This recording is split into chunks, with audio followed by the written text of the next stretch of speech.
오늘은 뇌피소설가 채널에서 했던 1막의 메타포 해석 리뷰의 주제가 2막에도 계속 이어진다는 이야기를 해볼 거예요. 금명이 잡녀시키겠다고 차려놓은 고사상을 엎어버린 장면부터 이야기를 했었었는데 이 영상을 처음 본 분들도 계실 거고 또 1막에서 추가해야 할 내용도 있어서 약간 중복된 이야기가 되더라도 1, 2막 전반에 걸친 신발과 인생의 관계를 전부 풀어보도록 하겠습니다. 저작권 때문에 자료 화면이 좀 부실할 수밖에 없지만 그래도 최대한 잘 설명해 볼게요. 지난 리뷰에서는 애순이가 신고 있는 신발로 애순이의 인생이 표현되고 있었다 이렇게 설명을 드렸었는데 이 막을 보면서 이 일관된 흐름이 흐트러진 게 아니라 오히려 더 확장된 것 같은 느낌을 확인할 수 있었습니다. 인생이 신발로 표현된 게 애순이 하나에 국한된 게 아니라 다른 인물들한테서도 삶의 모습을 신발로 표현한 게 눈에 띄었거든요. 1막에서 가장 먼저 눈에 띄었던 순간은 1회 마지막 부분이었어요. 관식이가 시장에서 애순이 양배추를 팔아주고 있었는데 관식이 할머니가 달려오면서 둘이 붙어있지 말라고 난리를 치는 상황이었는데요. 애순이 관식이 포함해서 둘이 정분났다는 걸 도독리 사람들 중에 모르는 사람은 아무도 없었던 것 같습니다. 당연히 관식이 할머니도 알고 있었고 60년대 무당이었던 관식이 할머니는 애순이한테 도끼 어린 엄마 귀신이 붙었다면서 관식이랑 절대 붙어있지 말라고 난리를 치고 있었던 건데 애순이도 눈치가 빤했잖아요. 멀리서 관식이 할머니 오는 거 눈치채자마자 바로 슬리퍼부터 신고 뛰었습니다.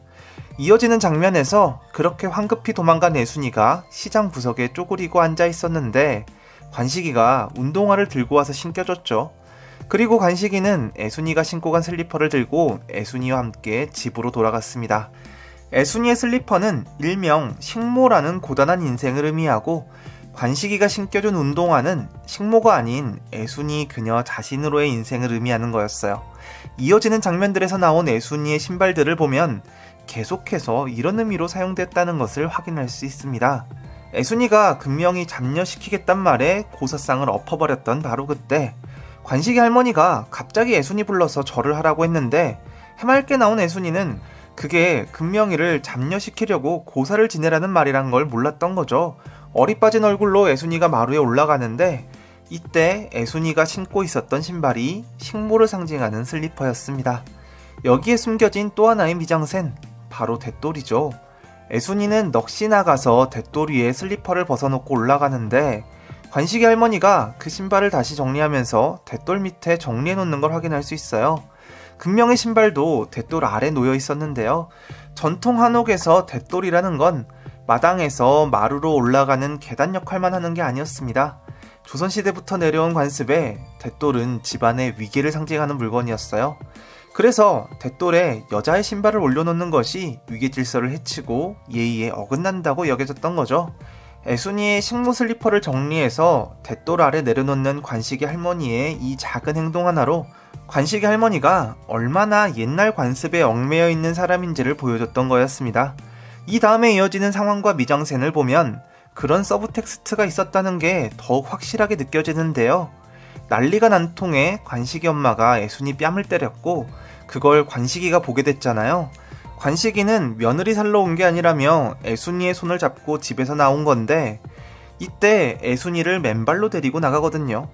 관식이 기준에 옥보다 귀한 애순인데 애순이 신발 신길 생각도 안 하고 데리고 나왔다는 건 여기서 애순이가 벗어놓은 슬리퍼가 애순이의 식모 인생을 의미한다는 거고 그 슬리퍼를 그 집에 벗어두고 나온 게 관식이가 애순이를 식모 인생에서 끄집어냈다 이런 의미였던 건데요. 그리고 관식이와 애순이가 얻어 살게 된 작은 월세방을 보면 애순이 운동화, 금명이 신발, 관식이 장화가 나란히 놓여있는 장면이 비춰집니다. 식모 슬리퍼를 벗고 운동화를 신게 됐다는 건 이제야 애순이가 자기 인생을 살게 됐다는 의미라는 거죠. 그리고 아까 이야기했던 돛돌, 월세방이어서 그렇기도 하겠지만 돛돌 없이 나란히 놓인 세 켤레 신발이 정말 보기 좋죠. 남자 신발을 돛돌 위에, 여자 신발은 돛돌 아래 놓아야 하는 그런 차별 없이 관식이와 애순이네 집은 셋이 옹기종기 행복한 느낌이라는 게 이 신발들 속에 숨어 있었다. 조금 더 시간을 앞으로 되돌려 볼게요. 한 입주민 분께서 댓글로 달아주셨던 건데 관식이 엄마가 애순이한테 관식이 좀 살게 놔두라고 해가지고 애순이가 상길이한테 시집 가겠다고 했던 때 있잖아요. 관식이가 애순이네 집에 와서 난리를 쳤는데 애순이는 관식이를 위해 관식이를 거절하려고 했습니다.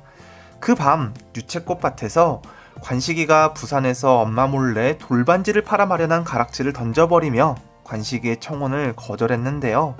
그 반지는 결국 유채꽃 인터뷰를 하는 장면에서 어떤 꼬마 여자아이가 발견하는 에필로그로 이어졌는데, 사실 그 다음날 새벽 애순이는 관식이가 준 반지를 내 반지 하면서 막 찾다가 울었거든요.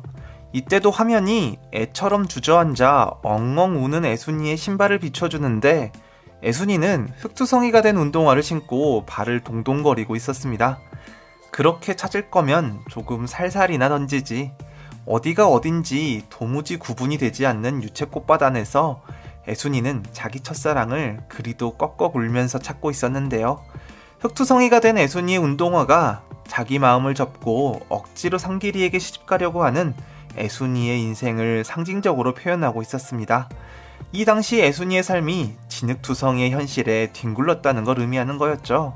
그 유채꽃밭 안에서 시간을 좀 더 거슬러 올라가 보면 1968년 관식이가 도망갔던 애순이한테 운동화를 신겨 돌아오던 날 있잖아요. 이 안에도 같은 메타포가 있었어요.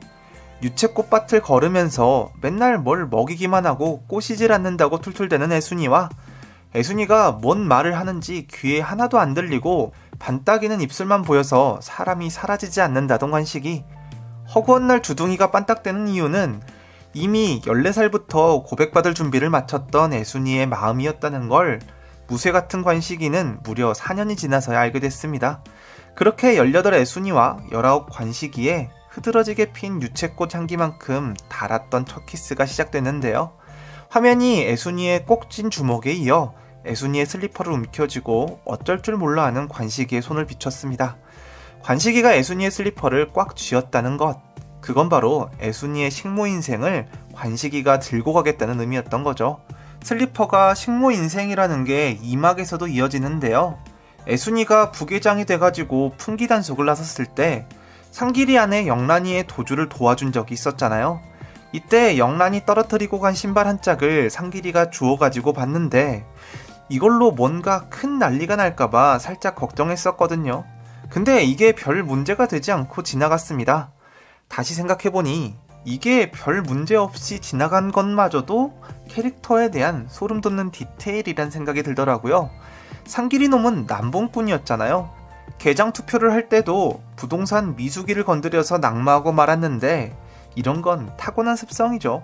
사교 댄스를 추지 않으면 내가 돌아버렸을 거라는 영란의 말을 들어보면 여기저기 여자들 찔러보고 다니느라 지 마누라가 무슨 신발 신고 다니는지 정확히 모르고 있었던 게 분명했습니다.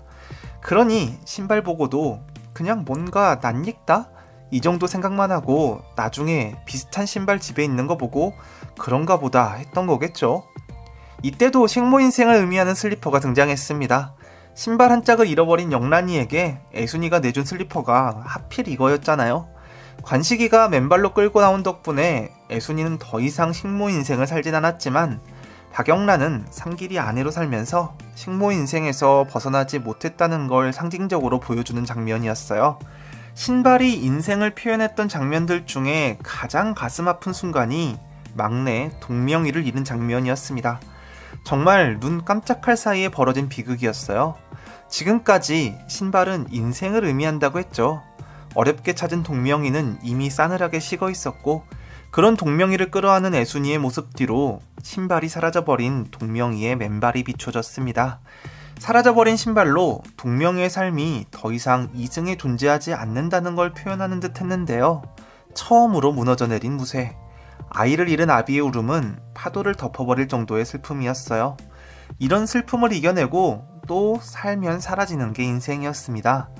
1994년 1월 마침내 애순이는 금명이가 신겨준 꽃신을 신게 되죠. 애순이는 금명이 신발장을 정리해주면서 우리 엄마들이 항상 하는 잔소리를 늘어놓는데 금명이는 없이 자라서 그런가 사고 싶은 걸 참을 수 없다. 그래봐야 맨 싸구려들, 이렇게 불평을 했었죠. 애순이가 금명이를 얼마나 치열하게 지켰고 얼마나 예쁘게 사랑했는지 그걸 몰라서 그런 소리를 하는 건 아니었습니다. 금명이는 자기가 엄마의 꿈을 먹고 날아올랐다는 걸 알고 있었잖아요. 금명이가 불평을 하는 대상은 엄마가 아니라 그 꿈을 먹고도 힘껏 날아오르지 못한 자기 자신이었을 거예요. 그냥 미안하다는 한마디가 하고 싶었는데 그 물컹한 덩이들이 입 밖으로 나가면 꼭 가시가 됐던 것처럼 말이죠. 하지만 말이 중요한가요? 금명이는 애순이의 꿈이자 희망이었습니다. 그런 금명이가 심겨준 꽃씨는 아마 애순이의 다음 인생이 꽃길만 걷게 될 거라는 복선이다. 이런 확신에 가까운 생각이 드네요. 또 뵙죠.